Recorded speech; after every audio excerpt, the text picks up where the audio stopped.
Well, police say the gunman in a Northern California shooting rampage hid his wife's body under the floorboards of his house.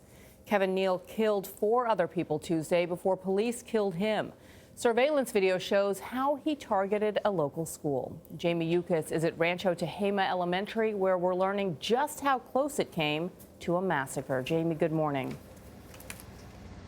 Good morning. School Superintendent Rick Fitzpatrick says he's been getting calls from schools throughout the country, including officials from Newtown, who have been praising the quick action here. However, Fitzpatrick is thanking a custodian who he says distracted the shooter, getting more children into classrooms and out of harm's way. Nobody panicked. Everybody did what they were supposed to do, and we're all alive to tell about it. School District Superintendent Rick Fitzpatrick took us through the horrifying details of the gunman's shooting spree at Rancho Tehama Elementary. Kevin Neal reached the school as the teachers were completing the lockdown. He rammed the gate with his truck at the north end of campus. He then exited the vehicle with a semi-automatic rifle in hand. Our head custodian, who was shepherding kids in a class, poked his head around the corner to see what it was, made eye contact with the shooter. The shooter engaged him and almost immediately had problems with his rifle. It looks like it jammed. Those few seconds that the custodian was able to distract him allowed us to get those kids into the room.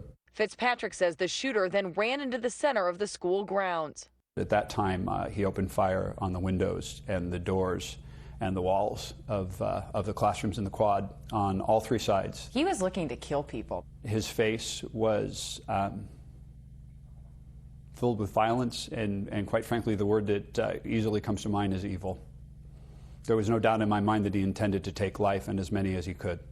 Without being able to gain entry, the shooter became frustrated and eventually left.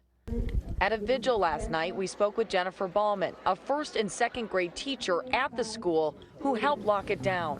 You train for it, you never really expect it to happen, and we just jumped into action and did what was natural to us. Evil didn't win yesterday. We won. All our kids went home, and that's a big deal.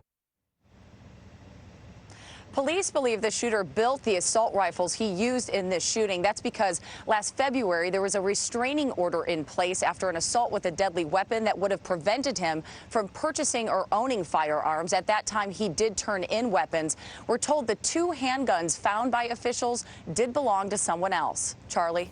Thanks, Jamie.